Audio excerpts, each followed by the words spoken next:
I work for a small NGO based in Brussels called Corporate Europe Observatory, and we try and expose lobbying. So I work on the oil and gas industry, so I follow the agenda of what they're up to and how they're trying to influence politics. And for the last 5 years, we've been looking at hydrogen because that's been the big agenda of the oil and gas industry has been hydrogen, as Ellen sort of was alluding to. And what we've been hearing is that hydrogen is like the new silver bullet. This is going to save everything. It's going to decarbonize our economy, replace oil and gas. You're going to use it in everything from refining to pharmaceuticals, to transport, industry, power generation, storage, you name it, it's going to be there as this sort of low carbon thing. But the reality is very, very different. Because what they say is it's all going to be clean and green, and the hydrogen comes from renewable electricity. This is going to be the solution, decarbonise hydrogen. But actually 99% of today's hydrogen comes from fossil fuels.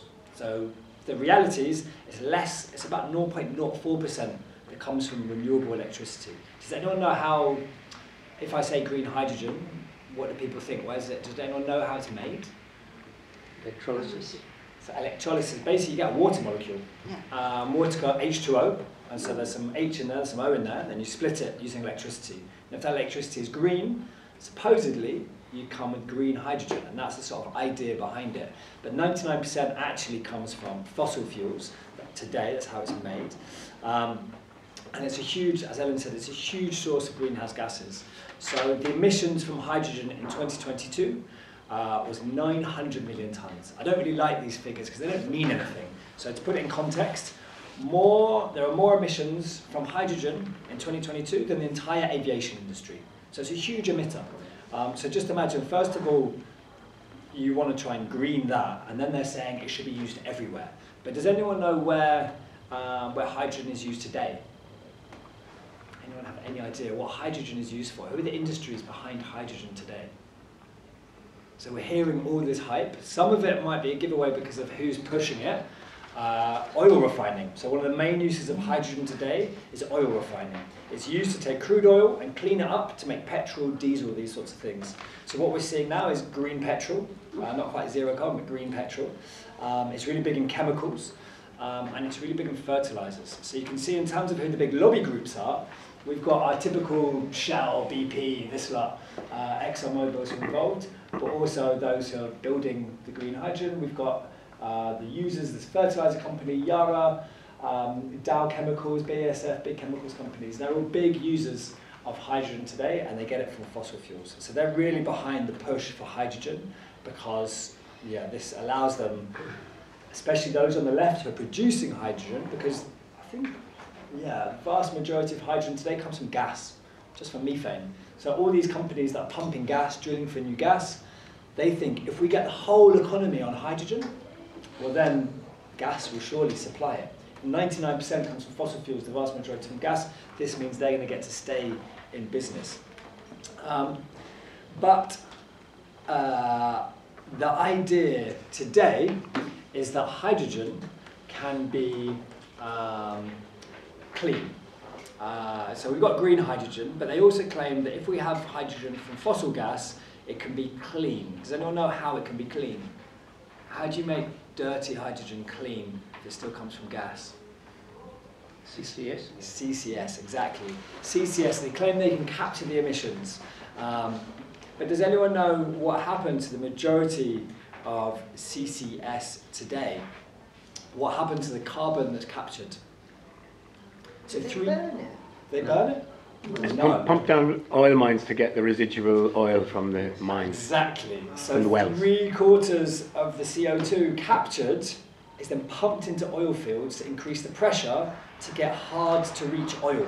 So the CO2 is being used to pump even more oil, which is then burned, which puts even more CO2 into the atmosphere. So this like we're going to use CO2 is complete farce, because it's in fact being used to increase extraction of oil and gas. And beer. So, according to a previous, we might hear this in the next one, Drax said when it was going to do CCS, one of its ploys was, look, we're going to use the CO2 for beer. beer. At the moment, I don't think Drax has actually used any of it for anything. It was poisonous. It was poisonous, and there we go. So don't drink the beer. But in terms of like carbon footprint, it's ridiculous. So blue hydrogen, which is the sort of supposedly low carbon clean hydrogen, has a carbon footprint even bigger than gas. So the idea that hydrogen is going to replace everything, that we're going to replace gas with hydrogen, it turns out that using hydrogen from gas with CCS has a 20% bigger footprint than just using gas in the first place. So the whole but yet, obviously there's loads of money to be made in that. Because not only does the gas industry get to say it's clean, because it's using low carbon, there's also the CCS industry that gets involved, all those companies building the plants. So there's huge amounts of money that's paid for by us, basically. And they get to stay in business. So it's a little bit ridiculous. But does anyone know why that footprint is so big? We heard a little bit about it from Ellen, that the energy use of CCS is massive. But actually the bit that's not spoken about is gas. Gas is made up of methane.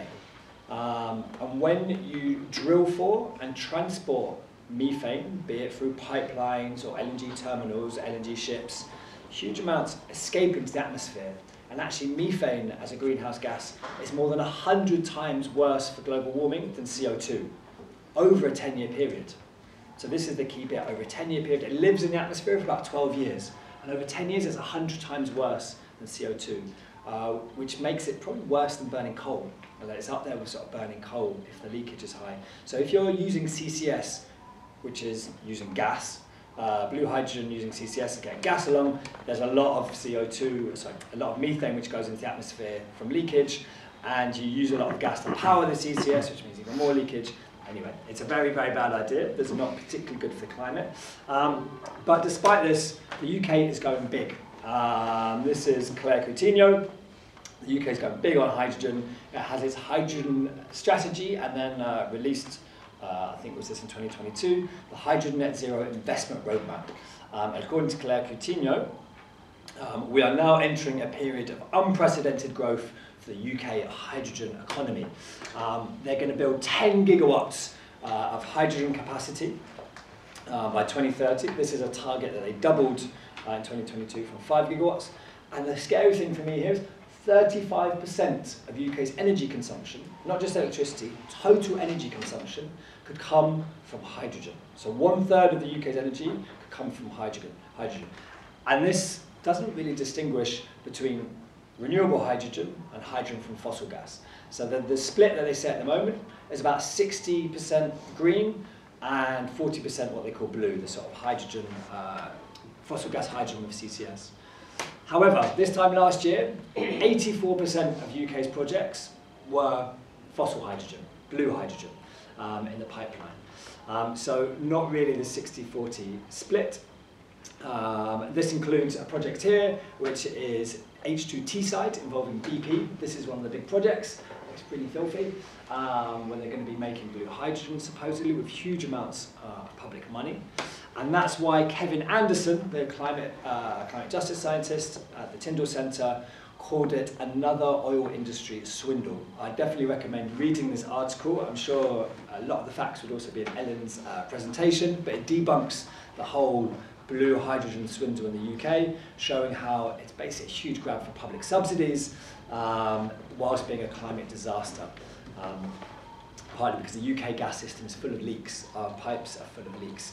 However, Claire Coutinho has now announced about $2 billion for green hydrogen, and claiming it's going to create loads of jobs and all sorts of things.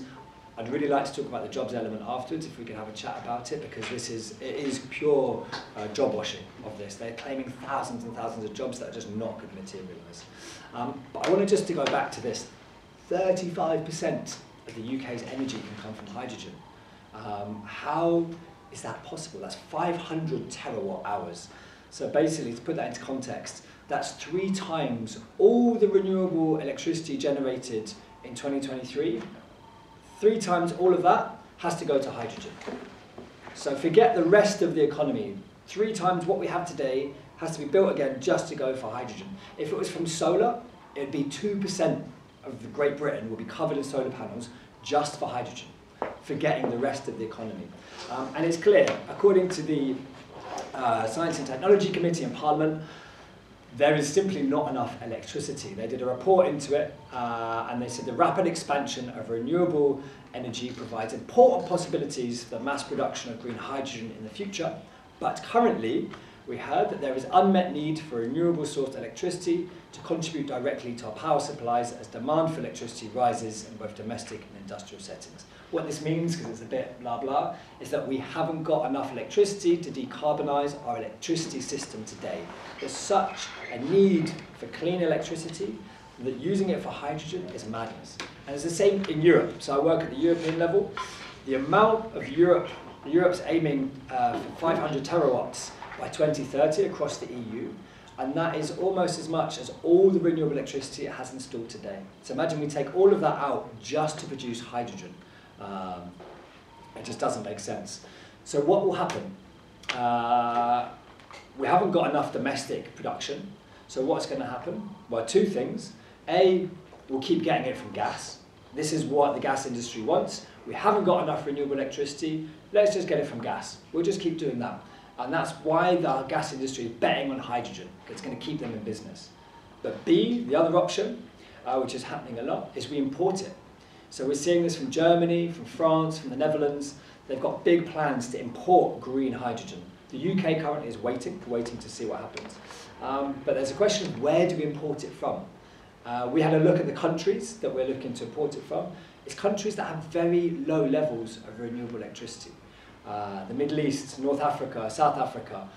So this means these countries are going to be building renewable electricity to produce green hydrogen to export to Europe, to export to UK and other countries. So rather than using renewable electricity to decarbonise their own economies, to provide energy access, economic development locally, they're going to be using it to export to Europe. So this is resource grabbing. This is sort of a neo-colonial resource grab. And this is why the African People's Climate and Development Declaration, which was signed last year by over 500 African civil society groups, calls green hydrogen a full solution that we reject. So I'm just going to quickly go through, I realise we're a bit short on time, a few of the sort of key issues around it. Green hydrogen globally, one of the big issues of the countries being seen is that you need a lot of land for green hydrogen because you need loads of renewable electricity. And Oman has a massive project, and Oman is putting aside 1/6 of its land mass just for green hydrogen that will then be exported. 1/6 of a country. And this is the idea that, oh, no one lives there. You know, this is empty, barren land. This is what we've always heard when we have land grabbing take place, that no one lives there, this is fine. So what we've seen is at least a lot of human rights violations, land grabbing. We're seeing this, has anyone heard of Saudi Arabia's NEOM project? This crazy sort of line in the desert they're building. They're also building huge green hydrogen electrolyzers and displacing people, shooting people, hanging people who are trying to stand in the way to protect their villages. And there's, unfortunately, a lot of the deals being done are also with quite repressive regimes, where governments are not upholding or look after human rights. But one of the big things is water. So like I said, green hydrogen comes from water. You split a water molecule. So surely you need lots of water. Have a look at this map. You know, look at where the white dots are. The majority, so 2/3 of the big hydrogen projects over 1 gigawatt are in countries with medium to high water stress. So countries that don't have water already, that are struggling to provide water for agriculture, for drinking, for industry, are now being told you need your water for green hydrogen. So it's leading to big fights over water, and is seeing, just disappeared, and this has been worsened, of course, by the climate crisis. And we're seeing, so one of the solutions now is desalination, to get water from the sea, but you need huge amounts of water. So you need, for 1 kilogram of hydrogen, you need 12 to 13 litres of fresh water, but you need 20 to 30 litres of desalinized water, of seawater. And that's very energy intensive, and also you produce huge amounts of brine afterwards, of toxic waste. And normally what happens, it just gets chucked in the sea. So your local fisher folk, who are used to fishing in this local ecosystem, have their ecosystem poisoned by huge amounts of brine which are being chucked in there. So it doesn't really, it doesn't look out for local people's livelihoods either. we got the next slide? No, not yet. Oh yeah, why not? So, I mean, yeah, the impact on existing livelihoods is massive. Pastoral, people are being moved off their lands, we're seeing quite a lot. Fisher folk with the dumps of desalinized toxics. And there's a promise of jobs and local development. This is what we hear. If these countries produce green hydrogen, it's going to stimulate local development, and it's not, it's complete rubbish. It destroys your local economy, first of all. All of this is for export. It's not for like decarbonizing local economies, it's all for exporting towards Europe. And in terms of the jobs, quite honestly, it's the same that we've seen around renewables. So, short-term construction jobs, yeah. Once that's done, who does the real jobs? It's going to be Europeans who are imported. So you'll get security jobs, you'll get cleaning jobs, cleaning solar panels using high amounts of water. They're not going to be high-tech jobs. There's not going to be technology transfer. It's not going to be local skilling up because it's all planned for export. There's no local supply chains and value added. And it completely ignores the own green transition of these countries. So this is why it's led us to call this, it's the same neo-colonial extractivist patterns we've seen with fossil fuels, we've seen with critical raw materials, and we're seeing it in the name of the green transition, of the sort of the just transition, which is not just in the slightest. An academic called Christian Brandstrom and Adrian Gorayeb wrote an article calling this the global division of decarbonisation. So there's countries that benefit from the renewable energy, where the multinationals are headquartered, where the energy is consumed and where the profits go to, and then there's countries that are mostly harmed, because they're the ones who receive the direct impacts of the hydrogen installations. And the director of PowerShift Africa, Mohamed Addo, said the focus on hydrogen is being driven by foreign interests who want to launch a new and neo-colonial effort to capture and export Africa's renewable energy potential and water resources for their own use. So it's quite clear what's happening here. So rather than development, maybe the last point, rather than development, what we're seeing is huge amounts of money are flowing into these projects, huge amounts of American money, American public banks, American corporations, European public banks, European corporations, European governments are supporting European corporations. We're using trade policies to say, let's sign new trade deals. Overseas development aid is being used to say, use this to produce hydrogen to then export. But really what's going to happen is this is going to be the new new debt trap. That actually, there's not going to be the demand in Europe for hydrogen from what we're seeing. It's never going to be cheap enough. It's never going to be the quantities, it's not going to decarbonize the economy. This is not a working silver bullet. And instead what's going to happen is many of these countries are going to be landed with huge amounts of infrastructure that don't serve anyone, huge amounts of debt, and that debt trap means more structural adjustments, more being able to control these countries as we want, and probably being used to then extract even more critical raw materials for the green transition. So I think the debt element is really important. I'm not a debt expert myself, but there's an entire sort of political economy, an international political economy going on around this, which we've seen time and time again. So I think if we're approaching this from a climate justice perspective, it's not just it doesn't work in Europe, but when we talk about green hydrogen, lots of NGOs and others talk about green hydrogen. When we talk about green hydrogen, we need to be aware of what this means globally, and that this is not a solution. And actually this leads to, this is pursuing this route, it's a desolidarization, if this is a word, with those in the global south who are fighting for their own transitions, for their own development and their own justice. I think we need to say no to green hydrogen, particularly imported green hydrogen, if we want a serious and real green and just transition. Thank you.